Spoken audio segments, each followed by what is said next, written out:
Well, as Senpai and Nick have pointed out again, it seems another thing these shill second-rate voice actors had against Vic was, well, if you've met Vic in person like I have,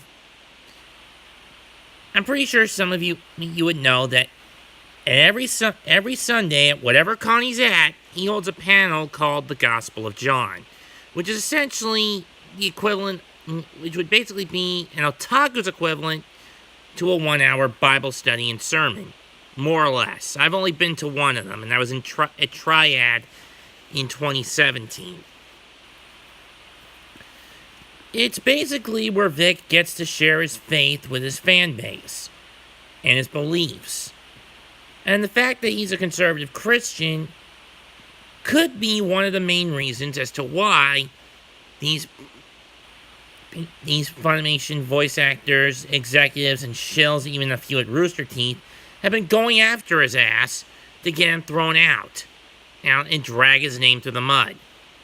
I mean, when you look at some of the actors and actresses that work at Funimation and or Rooster Teeth, let's go over their personal beliefs and track records. J. Michael Tatum, admitted homosexual.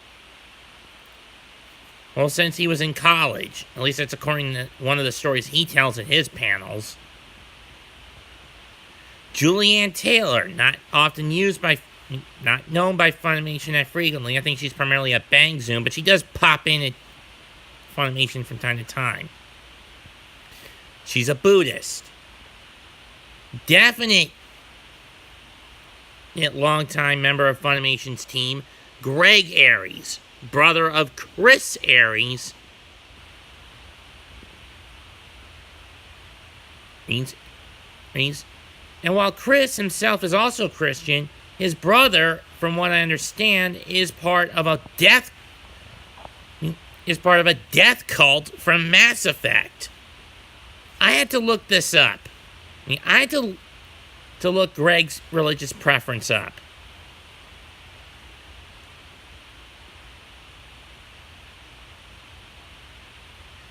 And if anyone could give me the name of the death cult from Mass Effect, leave it in the comments below.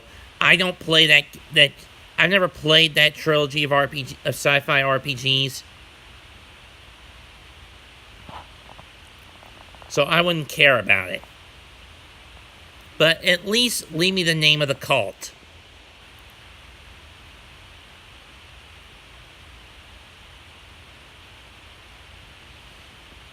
And then there's a small slew of actors and actresses who I'm not going to name, and I'm not sure where their preferences lie. But I mean, with Vic and Todd getting thrown under the bus by Funimation, yes, Todd Habercorn, even though I'm pretty sure he's not Christian, but because of his more or less what many have considered a bromance between him and Vic, he's getting thrown under the bus too, though not to the same extent. And I'm asking myself, of those who are Christians or close friends with Vic, who's next to get thrown under? Colleen, Travis, Kyle, Chris Aries, Johnny?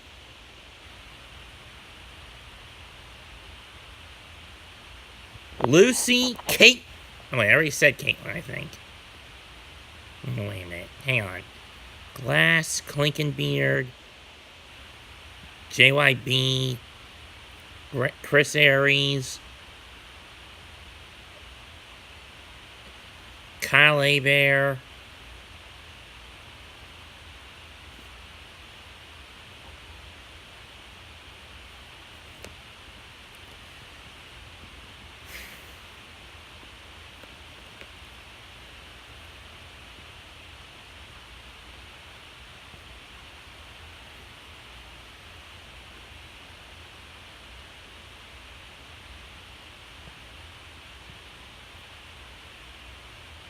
that's about all I can name off the top of my head. And who could get attacked because of their ties of brotherhood to Vic or their faith. Either one. Oh, Travis. This and Laura.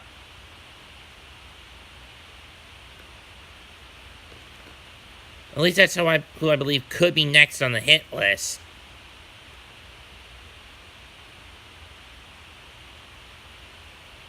And it kind of depresses me that these people won't stick, that aside from Todd, Chris, and Ruben, no one's going to stick up for Vic.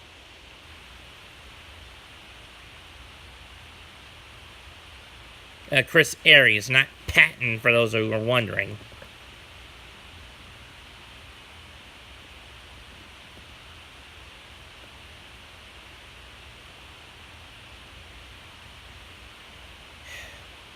It really does disappoint me. They say that the only way evil wins is if good people do nothing. And while there are some good people willing to fight back,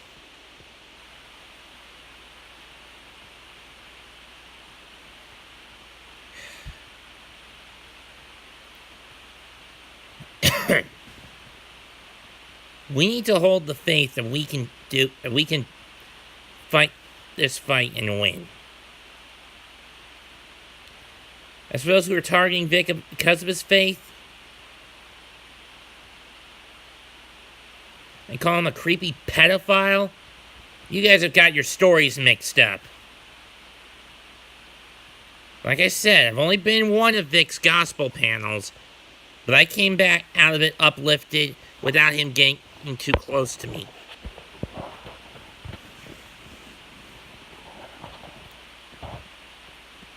Anyone who's been into any of those gospel panels that Vic runs would know that he's a genuine man. He's not a creep or pedophile or anything like that.